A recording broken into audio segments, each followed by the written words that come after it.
Hey guys, how you doing? jpsarrireviews here. Now, all the time I do get a lot of questions in my channel where some of the viewers are wondering about certain omnibuses, hardcover books, comic book collections. Are they worth a buy? And I try to answer those questions as best as I can with the information I have gathered throughout the years. But of course, at the end, it's just a decision that you have to make. But in this video, I want to give you 5 tips that will help you make better decisions. Of course, you know, comics are becoming expensive and you want to make a good investment and you don't want to just feel regretful in the end that you purchased something that you didn't like. So in this video, stay tuned. Number 1. Online reviews. Yes, I do recommend online reviews. There are a lot of sites on the web, thankfully, that cover a lot of these collections. YouTube is a phenomenal place to watch videos, so you can also have the visual reference. There are great channels that cover a lot of these collections and omnibuses. There's also channels that cover the comic book stories themselves, like you see, for example, Comic Historian, you have Comics Explained. Those are particularly, they cover a lot of newer stuff, but definitely there's a good way for you to know more about this comic book stories. And I would say it's a high recommendation for me. I love to go to different sites. They cover certain things. CBR sometimes has some comic book reviews. But also you can go to places like Amazon or Goodreads, where actually the fans, the people that are reading these stories, are sharing their personal view. Of course, you know, they can vary. Some people love it, some people hate it, but it's always good to kind of see a balanced opinion from viewers and readers like you and me. Number 2, ask questions. And this is a very important one. Personally, I don't have a problem answering people that they really have concerns about certain collections. I do enjoy that part of my job here in YouTube. But yes, don't be afraid to ask the questions. You can do that online. Just don't go by someone's opinion. Just be frank with people and say, hey, how you feel about this? Ask the questions. But you can also do it on a personal level. You don't have to do this online. You can actually ask friends. So you know a person and you have been a friend with someone for years that perhaps knows comics, a good friend of yours, or someone that you already know, maybe at work, that knows comics.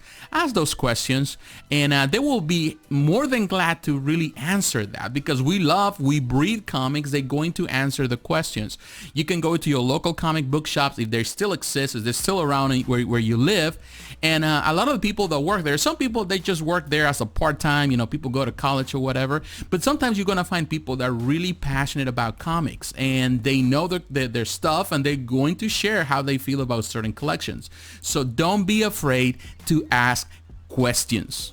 Number 3, Facebook groups and online forums. Yeah, they are great. Of course, forums are kind of going on the wayside. There's still some forums like CBR forum where actually you can talk to people about comics, but they're really kind of dying out. But now Facebook groups are phenomenal places to gather and meet other comic book readers.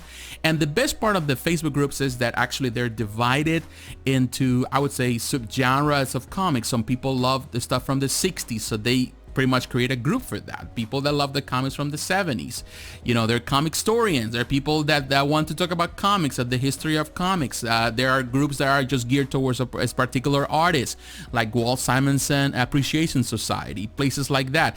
They talk about Jack Kirby. A lot of artists actually spend time in these Facebook groups, people that are involved in the industry, and they will share their opinion. You can really ask them the questions, but also they will share with you, you know, what was the involvement that they have in this work, and was actually the thought behind some of the decisions they make in some of these runs. And I think it's a great place to really gather and really get a lot of information, and really to appreciate the artists and appreciate the runs, and actually to know why is it that they did it the way they did it. Number 4, public libraries.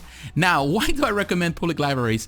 Because they are fantastic places to actually get books and read books without really paying for them. And, you know, that's the first and most important thing.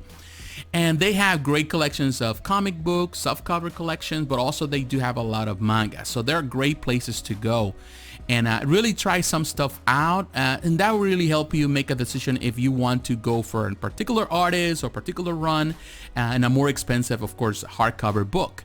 I love libraries. Years ago, before I started reading comics again, I started, I'm a reader, so I always love to read all sort of books. So I was going with my wife, she's also a big reader. So we were going to the public library just to support the public library, and also to get some books for our daughter and for ourselves.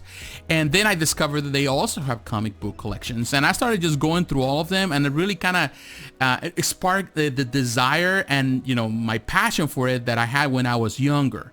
So I started going back and forth, and of course, a lot of those collections were fantastic. Some things are not really that good. That's probably the reason why they end up in the public library in the first place. Nobody wanted them, but some of them were fantastic. And actually, later on, I just went and purchased the more deluxe, sizes or hardcover books. So yes, public libraries are fantastic. Nowadays, a lot of public libraries are going virtual, so you can actually get these books without even you going physically. You can actually get them digitally. And this brings me to number 5, which is very, very common nowadays, and it's becoming big, and for me, it's actually the best way to read comics nowadays, and that's there's the digital format.